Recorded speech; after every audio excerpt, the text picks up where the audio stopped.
It is very scary.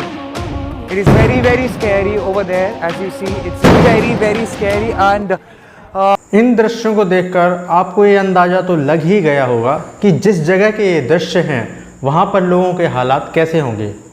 और यह जगह कोई और नहीं, हमारे भारत का नॉर्थ ईस्ट राज्य मणिपुर है, जहाँ एक महीने से लगातार दो समुदायों के मध्य हिंसा हो रही है और परिस्थितियाँ इतनी ज़्यादा बेकार हो चुकी हैं कि हमें वहाँ शांति बनाए रखने के लिए अपने देश की आर्मी का सहारा लेना पड़ रहा है। और सबसे बड़ा सवाल जो जनता के दिमाग में आता है वह यह है कि आखिर इस हिंसा की वजह क्या है। इस हिंसा के कारणों को यदि हम समझना चाहते हैं तो हमें मणिपुर को उसके ऐतिहासिक और भौगोलिक दृष्टिकोण से समझना आवश्यक है। तकरीबन 1000 साल पहले मैताई समुदाय म्यांमार से इम्फाल वैली आया और यहाँ आकर बस गया। काफ़ी लंबे समय तक वैली पर मैताई समुदाय का एक छत्र राज रहा। पहले स्वयं के सनमही रिलीजन को फॉलो करते रहे, लेकिन 1730 के आसपास इनके राजा द्वारा हिंदू धर्म को अपना लिया गया। उनके साथ साथ उनकी सारी प्रजा ने हिंदू धर्म को अपना लिया। 1800 के आसपास बर्मा द्वारा मणिपुर पर इन्वेड किया गया। इसके कुछ ही समय बाद अंग्रेज़ों द्वारा मणिपुर पर हमला करके उसे ब्रिटिश एम्पायर का एक कॉलोनी बना दिया गया। 1949 में अपने हस्ताक्षर द्वारा मणिपुर के राजा ने राज्य को भारत का अभिन्न अंग बनाने पर अपनी सहमति दी। मणिपुर के इतिहास की इस हल्की सी झलक से एक बात स्पष्ट हो जाती है कि मैताई समुदाय बहुत ही लंबे समय से पावर में रहा है। वर्तमान समय में मणिपुर में जो हिंसा हो रही है वह कुकी समुदाय और मैताई समुदाय के मध्य हो रही है। मैताई समुदाय को आप जानते हैं, कुकी समुदाय एक आदिवासी समुदाय है जो इम्फाल वैली के चारों तरफ घिरी पहाड़ियों पर निवास करता है। इन दोनों समुदायों के विवाद को समझने के लिए, इनके कारणों को समझने के लिए आइए एक नज़र डालते हैं मणिपुर की भौगोलिक संरचना पर। यदि हम मणिपुर की भौगोलिक संरचना को देखते हैं, मणिपुर के कुल क्षेत्रफल का 10% इम्फाल वैली कंटेन करती है। बाकी का 90% हिस्सा पहाड़ियों और वनों से घिरा हुआ है। ताज्जुब की बात यह है कि 57% जनसंख्या मणिपुर की जो है वह इम्फाल वैली पे निवास करती है और 43% जनसंख्या इन पहाड़ी क्षेत्रों और वनों में निवास करती है। यहाँ का 60% मैताई कम्युनिटी है, बाकी 40% कुकी और नागा कम्युनिटी निवास करती है। तो आखिर समस्या शुरू कहाँ से होती है? देखिए, जो कुकी समुदाय है या नागा समुदाय है वह शेड्यूल कास्ट है। उसे शेड्यूल कास्ट के सारे लाभ दिए जाते हैं।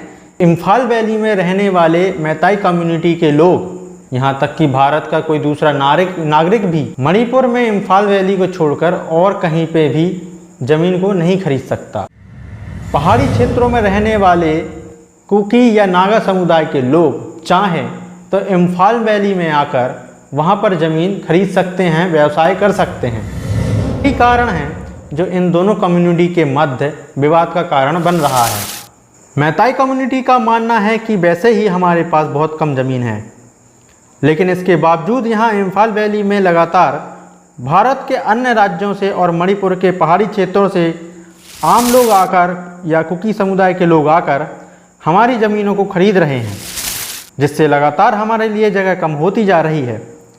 अब यहाँ पर मैताई समुदाय जो तर्क दे रहा है वह पूरी तरीके से जायज़ है, क्योंकि वो मणिपुर के अन्य पहाड़ी क्षेत्रों में जगह नहीं खरीद सकते। कुकी समुदाय जो कि पहाड़ी क्षेत्रों के जंगलों पर निर्भर है, आखिर वह इम्फाल वैली की तरफ आना क्यों चाहता है? इसकी एक बहुत बड़ी वजह है। पूरे मणिपुर में इम्फाल वैली ही एकमात्र ऐसी जगह है जहाँ पे इंफ्रास्ट्रक्चर आसानी से डेवलप किया जा सकता है। इसका मतलब है चिकित्सा, शिक्षा, रोजगार, संसाधन, सेवाएं, मनोरंजन, ये ऐसी वजह है जिनके कारण कुकी समुदाय इम्फाल की ओर अपना प्रवास कर रहा है।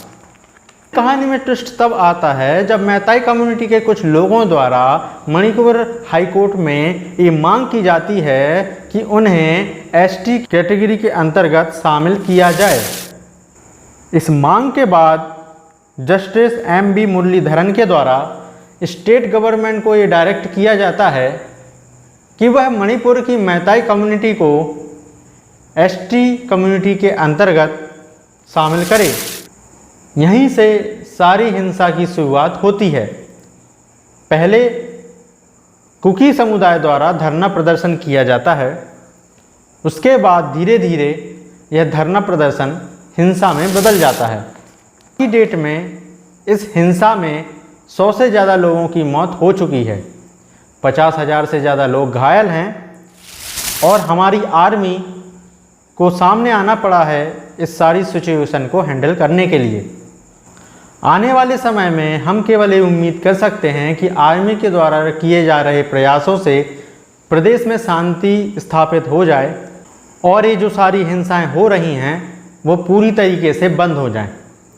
दोस्तों, यदि आपको मेरा ये वीडियो पसंद आया हो तो वीडियो को लाइक और शेयर करना ना भूलें। चैनल को सब्सक्राइब करें। मिलते हैं नेक्स्ट वीडियो में, तब तक के लिए जय हिंद।